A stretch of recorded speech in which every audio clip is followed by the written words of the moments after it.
कहानी की शुरुआत वहीं से होती है जहाँ लेन सोच के डर रहा होता है कि उस रात जो मैंने किया, अगर उसका पता एलेक्स को चला तो वो मेरे साथ क्या करेगा। और बाहर एलेक्स अपना हाथ पीटते हुए कहता है, आखिर तुम क्या सोचते हो कि तुम कितने लंबे समय तक मुझसे छुपाओगे। और एलेक्स की ऐसे बात सुनकर साशा अपने सर पे हाथ रखते हुए कहता है, हाँ, उस पर अपना गुस्सा निकाल के तुम्हें कोई फ़ायदा नहीं होगा। और एलेक्स चिल्लाते हुए कहता है, मैंने अभी तक अपनी बात पूरी नहीं की है, तुम मुझे आकर कहाँ लेके जा रहे हो। और उसकी ये सब बातें सुन के साशा को काफ़ी गुस्सा आ रहा होता है और साशा चुपचाप से व्हील से चला रहा होता है। और साशा उसे गुस्से में चिढ़ते हुए कहता है, मैं तुम्हें तुम्हारे कमरे में वापस लेके जा रहा हूँ ताकि तुम वहाँ पर जाके आराम कर सको और जल्दी से ठीक हो जाओ, ताकि मैं तुम्हारे इस पागलपंती से जल्दी ही मुक्त हो जाऊँ और मैं अपनी ज़िंदगी आराम से जीऊँ।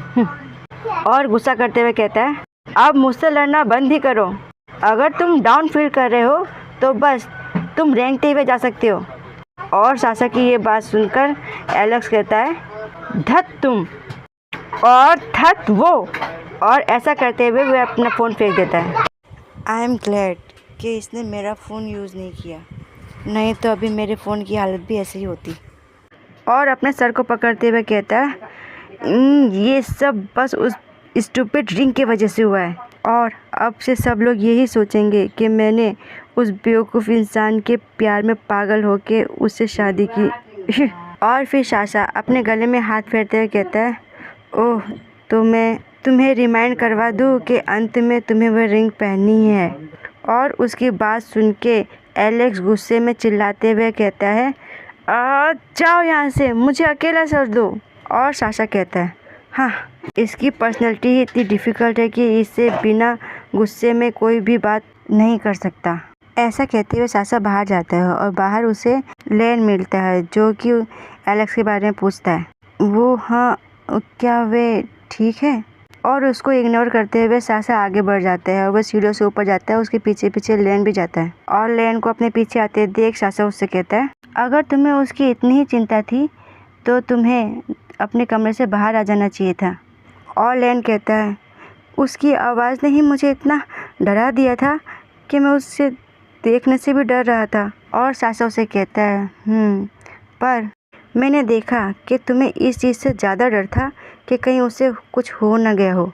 और लेन कहता है, वो तुम इसे मेरी बस प्रतिक्रिया ही मान लो, मेरे लिए तुम्हें इसे समझाना बहुत ही मुश्किल होगा। लेन की बात सुन के साशा एक वाइन की बोतल उठाते हुए कहता है, रिफ्लेक्स, ये बहुत अजीब है। और लेन उदास होते हुए साशा से कहता है, मैं उससे समझने की कोशिश में काफ़ी थक गया हूँ, पर। और साशा वाइन का गिलास घुमाते हुए कहता है, तुम्हें कुछ भी ट्राई करने की कोशिश नहीं करनी चाहिए, और मैं बहुत पहले ही समझ गया था कि तुम लोगों की शादी आखिर कैसी है।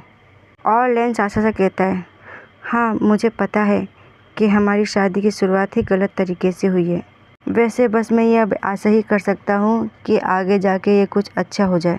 और साशा अपने गिलास पे उंगली बजाते हुए कहता है, अगर वो कोई और इंसान होता तो इसकी पॉसिबिलिटी हो सकती थी। और वो गिलास टेबल पे रखते हुए कहता है, पर एलेक्स, वो कुछ अलग है। और फिर साशा लेन के तरफ आते हुए कहता है, मुझे नहीं पता कि आखिर तुमने मिस्टर रोमानोफ के साथ कौन सा एग्रीमेंट किया, पर ये ज़्यादा अच्छा रहेगा तुम्हारे लिए कि तुम अपनी शादी को कॉन्ट्रैक्ट के अनुसार निभाओ। और लेन के सामने खड़े होते हुए कहता है, अगर तुम इससे ज़्यादा की आशा करते हो इस रिश्ते में तो तुम्हें बस निराशा ही मिलेगी। और लेन उदास होते हुए अपने हाथों को पकड़ते हुए कहता है, क्या मैं सच में इतना अच्छा नहीं हूँ कि उसका साथ दे सकूँ। और साशा अपने कंधे की एक्सरसाइज करते हुए कहता है, इससे कोई फ़र्क नहीं पड़ता कि तुम ज़्यादा अच्छे हो या नहीं, पर। और वह अपना गिलास उतारते हुए कहता है, वैसे मुझे कोई हक नहीं है तुम्हें रोकने के लिए। तुम जो कुछ भी करना चाहते हो उसे करने से तुम्हें रोका जाएगा। और क्या तुम समझ रहे हो जो कुछ भी मैं कोशिश कर रहा हूँ तुम्हें समझाने की। और फिर लेन कहता है, तब से मैं अपने कमरे में ही रहता था और एलेक्स को अवॉइड करता था। और मैं वही खाना खाता था जो कि मुझे शासक के द्वारा दिया जाता था, वो भी मेरे कमरे में। और मैं तभी अपने कमरे को छोड़ता था जब एलेक्स घर में ना हो।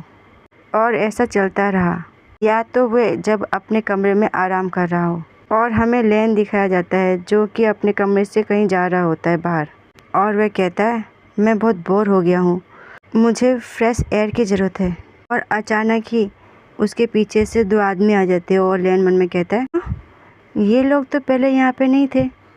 और उनमें से एक इंसान कहता है यंग मास्टर ने कहा है कि आप पेंट हाउस को छोड़ के कहीं नहीं जा सकते, तो प्लीज़ अपने कमरे में वापस जाइए। और फिर लेन उदास होते हुए कहता है अब वो मुझे बाहर भी नहीं जाने देगा, पर वो तो मुझे देखना नहीं चाहता था ना। और यहाँ रह के मुझे ऐसा लगता है जैसे कि मैं एक जेल में कैद हूँ। और तभी लेन अपने सामने एलेक्स को देख के काफ़ी शॉक हो जाता है और वो ज़ोर से चिल्लाते हुए पता नहीं क्या बोलता है कि जो किसी को भी समझ में नहीं आता। और एलेक्स उसे देख के मुस्कुराते हुए कहता है अब तुम मुझे गाली दे सकते हो। और लेन घबराते हुए अपनी चिंता को छुपाते हुए हल्का सा मुस्कुराते हुए कहता है वो मेरा तुम्हारे सामने आने का इरादा नहीं था, तो मैं अपने कमरे में वापस जाता हूँ। ऐसा कहते हुए अपने हाथ का इशारा करते हुए अपने कमरे की तरफ दिखाता है। और एलेक्स उसको अपने हाथ से वेव करते हुए कहता है मेरे साथ चलो, मुझे तुमसे बात करनी है। और साथ में सासा होता है जो कि व्हीलचेयर को धकेल रहा होता है। और एलेक्स की बात सुन के लेन अपने मन में ही खुश होते हुए सोचते कहता है ओह बात करनी है, तो क्या इसका मतलब ये है कि वो अब मुझसे नाराज़ नहीं है ना। और फिर वे एक ग्लास विंडो के पास जाते हैं और बाहर का नज़ारा लेते हुए बात करते हैं।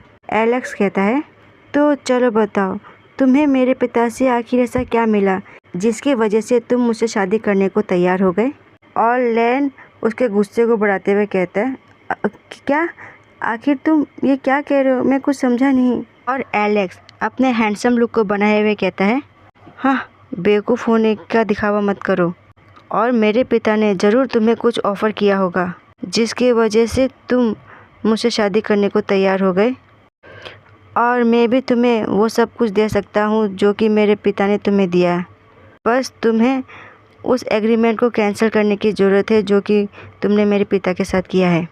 और लेन अपने आप में सोचते हुए एलेक्स से कहता है तुम जितना सोच रहे हो वो इतना सिंपल नहीं है, और तुम मुझे वो नहीं दे सकते जो कि तुम्हारे पिता ने मुझे ऑफ़र किया है। और एलेक्स कंफ्यूज होते हुए कहता है हाँ, तुम क्या कह रहे हो, मैं तुम्हें वो नहीं दे सकता जो कि उन्होंने दिया है। और उसके तरफ घूरते हुए देखते हुए कहता है हे क्या तुम मुझे नीचे देख रहे हो। और लेन अपने होश में आते हुए चौंक के कहता है नहीं, ऐसी कोई बात नहीं है, बात बस इतनी है कि क्या हम ऐसा नहीं कर सकते कि इस शादी को अच्छे से निभाएं और जो तुम्हारे पिता चाहते हैं हम उन्हें वो दे दें, तो ये हमारे लिए बहुत आसान रहेगा। और एलेक्स लेन की बातों से चिढ़ते हुए कहता है हाँ, तुम इसीलिए ये कह रहे हो ना क्योंकि तुम्हें इस शादी से काफ़ी कुछ आसानी से मिल जाएगा। और मुझे बताओ कि आखिर तुम्हें मिल क्या रहा है ताकि मैं तुम्हारे और मेरे पिता के बीच में हुए इस एग्रीमेंट में मैं बेवकूफ़ ना बनूं। और लेन हेजिटेट करते हुए कहता है वो और उसको ऐसा बोलते हुए देख एलेक्स उसे अपने हाथों का इशारा देते हुए कहता है इधर आओ। और अपने बाहों को फैलाते हुए शाहरुख खान के पोज में कहता है इधर आओ। और कहता है अगर तुम मेरे पास जब आना ही नहीं चाहते तो इस शादी को कंटिन्यू करके क्या फ़ायदा। देखो कितने प्यार से बेवकूफ़ बना रहे इसे। और उसके बातों में आके लेन उसके पास चला जाता है और जैसे ही वो उसके करीब पहुंचता है तो उसके टी शर्ट को पकड़ के खींच लेता है जिससे कि लेन संभल नहीं पाता और नीचे गिर जाता है। और लेन के मुंह से आवाज़ आती है आह। और फिर एलेक्स कहता है हाँ, क्या मैं तुम्हें इतना इजी लग रहा हूँ, वो भी बस क्योंकि अभी मैं चल नहीं सकता। और तुम क्या सोच रहे हो हाँ, एलेक्स मेरे साथ कुछ करने की हिम्मत भी नहीं करेगा क्योंकि वह अपने पिता से काफ़ी डरता है। और लेन डरते वो से कहता है नहीं, मैं वैसा नहीं सोच रहा था। और एलेक्स उसके टी शर्ट को और स्क्विच करता है और फिर वह कहता है ओह तो तुम ये सोचते हो कि मैं तुम्हें वो सब चीज़ नहीं दे सकता जो कि तुम चाहते हो, क्योंकि मेरा पिता मुझसे ज़्यादा पावरफुल है। और ऐसा कहते हुए वे लैन का गला दबाता है और लैन कहता नहीं, ऐसा नहीं है। और मन में कहता है, सासा इसे रोकने के लिए कुछ तो करो, आखिर तुम चुप क्यों हो। और ये सब देखते हुए सासा गहरी सांस छोड़ता है और फिर एलेक्स लैन को कहता है, तुम ये सोच रहे हो कि सासा मुझे रोकेगा। और कहता है, अब ऐसा मत कहना कि तुम्हें पता ही नहीं कि सासा को आखिर क्या ऑर्डर दिया गया है। और लैन हाँफते हुए कहता है, तुम्हारा क्या मतलब है इससे।